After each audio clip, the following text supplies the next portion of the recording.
ورحمة الله وبركاته. الحمد لله الصلاة والسلام على أشرف المرسلين وعلى آله وصحبه أجمعين. الله سبحانه وتعالى നമ്മുടെ സൂര്യനെ കബൂലാക്കി അനുഗ്രഹിക്കുമാറാകട്ടെ. നമ്മുടെ ഇബാദത്തുകളും സൽക്കർമ്മങ്ങളും അല്ലാഹു തആല സ്വീകരിച്ച സജ്ജനങ്ങളിൽ അല്ലാഹു നമ്മയും നമ്മുടെ കുടുംബാദികളെ ഉൾപ്പെടുത്തി അനുഗ്രഹിക്കുമാറാകട്ടെ. നമ്മിലും നമ്മുടെ കുടുംബാദികളിലും നമ്മോട് ദുആ കൊണ്ട് വസിയത്ത് ചെയ്തവരുമുള്ള പ്രയാസങ്ങൾ, ബുദ്ധിമുട്ടുകൾ, രോഗങ്ങൾക്ക് മുഴുവനും അല്ലാഹു പരിപൂർണമായ ശിഫയും സലാമത്തും നൽകി അനുഗ്രഹിക്കുമാറാകട്ടെ. ആഫിയത്തുള്ള ദീർഘായുസ്സ് അല്ലാഹു നമുക്ക് ഏവർക്കും നൽകി അനുഗ്രഹിക്കുമാറാകട്ടെ.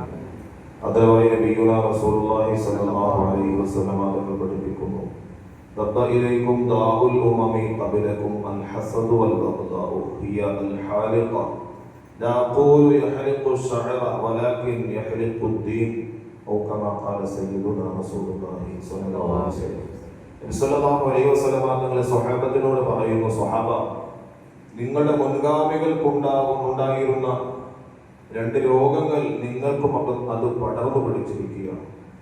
നിങ്ങളിലും അത് പകർച്ചവ്യാധി പോലെ പകർന്നിരിക്കുകയാണ്. റസൂലുള്ളാഹി തങ്ങൾ എന്നിട്ട് പറഞ്ഞു, അൽ ഹസദു വൽ ബഗ്ദാഉ, ഒന്ന് അത് അസൂയയാണ്, മറ്റൊന്ന് വൽ ബഗ്ദാഉ വിദ്വേഷം, വെറുപ്പാണ്. ഇത് രണ്ടും നിങ്ങളുടെ മുൻഗാമികൾക്കുണ്ടായിരുന്നു. ആ മുൻഗാമികൾക്കുണ്ടായിരുന്ന ഇതേ രോഗം നിങ്ങൾക്കും ബാധിച്ചിരിക്കുകയാണ് സ്വഹാബത്തെ. എന്നിട്ട് നബി തങ്ങൾ പറഞ്ഞു, ഹിയൽ ഹാലിഖ, ഈ പറയപ്പെട്ട രണ്ട് സ്വഭാവങ്ങളും അഥവാ ഈ ഹസദും ബഗ്ദാഉം വിദ്വേഷവും അല്ലെങ്കിൽ ഈ അസൂയയും എന്ന് പറയുന്നത് അത് മുണ്ടനം ചെയ്തു കളയുന്നതാണ്. അഥവാ തലമുണ്ടനം ഒട്ടയടിക്കുമെന്ന് നാം സാധാരണ പറയാറുണ്ട്. അത് വടിച്ചു കളയുന്നതാണ്. എന്നിട്ട് നബി സല്ലല്ലാഹു അലൈഹി വസല്ലം തങ്ങൾ സ്വഹാബത്തിനോട് പറഞ്ഞു, ലാ അഖൂലു ലക്കും തഹ്ലിഖു അശ്ശഅറ, തലമുണ്ടനം ചെയ്യുന്നത് എന്നതല്ല ഞാൻ ഉദ്ദേശിച്ചത്, വലാകിൻ തഹ്ലിഖു അദ്ദീന, നിങ്ങളുടെ ദീനിനെ ഒന്നോടെ, നിങ്ങളുടെ മതത്തിന്റെ അനുഷ്ഠാനങ്ങളെ ഒന്നോടെ അത് വടിച്ചു കളയുന്നതാണ് സ്വഹാബത്തെ എന്ന് നബിയുനാ റസൂലുള്ളാഹി സ്വല്ലല്ലാഹു അലൈഹി വസല്ലം. അപ്പോൾ അസൂയയും വിദ്വേഷവും എന്ന് പറയുന്നത്, വെറുപ്പും എന്ന് പറയുന്നത്, അല്ലെങ്കിൽ കോപം എന്ന് പറയുന്നത്, തന്റെ സഹോദരനോട് വെറുപ്പ് കാണിക്കുക എന്ന് പറയുന്നത് ദീനിനെ നശിപ്പിക്കുന്നതാണ്. ദീനിന്റെ ആചാരങ്ങളെയും അനുഷ്ഠാനങ്ങളെയും സംസ്കാരങ്ങളെയും നശിപ്പിച്ച് കളയുന്നതാണ് എന്ന് നബിയുനാ റസൂലുള്ളാഹി തങ്ങൾ പഠിപ്പിക്കുകയാണ്. പരിശുദ്ധമായ റമദാൻ നമ്മിലേക്ക് എത്തി നിൽക്കുകയാണ്. ഈ റമദാൻ സ്വീകരിക്കപ്പെടുന്നതിനും റമദാൻ നമുക്ക് ഖബൂലിയത്ത് ഉണ്ടായിത്തീരുന്നതിനും 24 മണിക്കൂറും സുജൂദിൽ കിടന്നാൽ മാത്രം പോലെ. 24 മണിക്കൂറും സുജൂദിൽ കിടന്നാൽ നമ്മുടെ നിസ്കാരം എന്തില്ല, അള്ളാഹുക്ക് അങ്ങനെയുള്ള നിസ്കാരമൊന്നും വേണ്ട.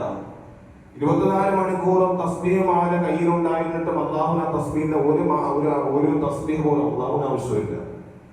തന്റെ സമ്പാദ്യം മുഴുവനും തന്റെ ദീനിനു വേണ്ടി എഴുതി കൊടുത്തു എന്ന ക്യാഷും അള്ളാഹുന് ആവശ്യമില്ല. പക്ഷേ അള്ളാഹു തആല സിട്ടാവിനോട് കാണിക്കേണ്ട ബാധ്യതയും സിറ്റുകളോട് കാണിക്കേണ്ട ബാധ്യതയും കൃത്യമായിട്ട് അള്ളാഹു തആല ഈ ഉമ്മത്തിന് പഠിപ്പിച്ചിട്ടുണ്ട്. അതിൽപ്പെട്ട വളരെ പ്രധാനപ്പെട്ട ഒന്നാണ് തന്റെ കുടുംബാദികളോട്, തന്റെ സഹോദരങ്ങളോട് നല്ല രീതിയിൽ പെരുമാറുക എന്നുള്ളത്. പരിശുദ്ധ റമദാൻ സ്വീകരിക്കപ്പെടാൻ കടന്നു വരാൻ വേണ്ടി ഒരുങ്ങിയിരിക്കുന്ന ഈ സമയത്ത് എന്തെങ്കിലും പിണക്കങ്ങളോ വെറുപ്പുകളോ ഒക്കെ നമ്മുടെ കുടുംബത്തിലോ സഹോദരങ്ങളിലോ ഒക്കെ ഉണ്ട് എങ്കിൽ പരസ്പരം സന്തോഷത്തോടുകൂടി മുസാഫഹത്ത് ചെയ്ത്, ഹസ്തദാനം ചെയ്ത്, സലാം പറഞ്ഞ് പൊരുത്തം വാങ്ങിയതിനു ശേഷം മാത്രമായിരിക്കും അല്ലാഹു തആല നമ്മുടെ ഇബാദത്തുകൾ സ്വീകരിക്കുന്നത്. അല്ലാഹു തആല പരിപൂർണമായ മുത്തഖീങ്ങളിൽ ഉൾപ്പെടുത്തി അനുഗ്രഹിക്കുമാറാകട്ടെ. ലാ യഹില്ലു ലിമുസ്ലിമിൻ അൻ യഹ്ജുറ അഖാഹു ഫൗഖ 3 ലയാലി, 3 ദിവസത്തിനേക്കാൾ കൂടുതൽ ഒരു സഹോദരൻ അവന്റെ മറ്റൊരു സഹോദരനുമായി പിണങ്ങി കഴിയാൻ പാടില്ല. അങ്ങനെ ആഗ്രഹിക്കുന്ന ഒരു മനുഷ്യൻ മരണപ്പെട്ടു പോയാൽ മറ്റൊരു ഹദീസിൽ കാണാം, അവൻ നരകത്തിലാണ്. നമുക്കറിയാം, നമ്മുടെ കുടുംബത്തിൽ ഒരുപാട് പ്രശ്നങ്ങൾ ഉണ്ടാവും. ഒന്നുകിൽ ഞാൻ പലപ്പോഴും ഒക്കെ സൂചിപ്പിക്കാറുള്ളത് പോലെ കല്യാണത്തിന് നേരത്തെ വിളിച്ചില്ല. മൂത്ത ജ്യേഷ്ഠനാണ് കുടുംബത്തിന്, ഉദാഹരണം പറയും, കുടുംബത്തിലെ മൂത്ത ജ്യേഷ്ഠനാണ്, പക്ഷേ ഇളയ സഹോദരന്റെ മകളുടെ കല്യാണമാണ്. ചെയ്തു മൂത്ത ജ്യേഷ്ഠനെ സമയത്ത് പറയേണ്ട പോലെ ഒരു പക്ഷേ പറയാൻ പറ്റിയിട്ടില്ല. അതിന്റെ പേരിൽ എന്ത് ചെയ്യും, വർഷങ്ങളായിട്ട് എന്ത് ചെയ്യും, പണക്കത്തിലായിരിക്കും.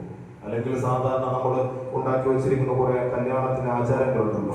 അപ്പൊ ആചാരങ്ങളിൽ മഞ്ഞ കല്യാണം, കറുത്ത കല്യാണം, ചോപ്പ് കല്യാണം, അപ്പൊ അതുമായി ബന്ധപ്പെട്ട കുറെ ആചാരങ്ങളുണ്ട്. അതിനൊരു പക്ഷേ എന്ത് ചെയ്യാൻ വിളിച്ചിട്ടില്ല. അപ്പൊ ഇങ്ങനെയൊക്കെ എന്തെങ്കിലുമൊക്കെ ചെറിയ എന്തെങ്കിലുമൊക്കെ കാരണങ്ങളുടെ പേരിൽ നമ്മുടെ കുടുംബ ബന്ധം തന്നെ മുറിച്ചു കളയുന്ന തരത്തിലുള്ള വർഷങ്ങളായിട്ട് ഉണങ്ങി കഴിയുന്ന എത്രയോ സഹോദരങ്ങളുണ്ടാകും. പക്ഷേ നമ്മുടെ ദീൻ അത് നമുക്ക് നഷ്ടമാണ്, അതിലൂടെ നമുക്ക് നരകമാണ് ലഭിക്കുന്നത്. അല്ലാഹു തആല കാത്തുരക്ഷിക്കുമാറാകട്ടെ. അതുകൊണ്ട് പരിശുദ്ധ റമദാൻ നമുക്ക് സ്വീകരിക്കപ്പെടുന്നതിന് വേണ്ടി ഇത്തരത്തിലുള്ള നമ്മുടെ സഹോദരങ്ങളുമായുള്ള പിണക്കങ്ങളൊക്കെ മാറ്റിയിട്ട് അവരുമായി ഇണങ്ങിച്ചേരാൻ കേവലം ഒരു സലാം പറഞ്ഞെങ്കിലും പൊരുത്തം വാങ്ങാനുള്ള ഒരു മാനസികമായ തയ്യാറെടുപ്പോടുകൂടിയായിരിക്കണം പരിശുദ്ധമായ റമദാനിലേക്ക് നാം കടക്കേണ്ടത്. അല്ലാഹു തആല അത്തരത്തിൽ നമ്മെ എല്ലാവരെയും പരിപൂർണ വിജയികളിൽ, മുത്തഖീങ്ങളിൽ, മുഖ്ലിസീങ്ങളിൽ ഉൾപ്പെടുത്തി അനുഗ്രഹിക്കുമാറാകട്ടെ. വാഖിറു ദഅ്വാനാ അൽഹംദുലില്ലാഹി റബ്ബിൽ ആലമീൻ.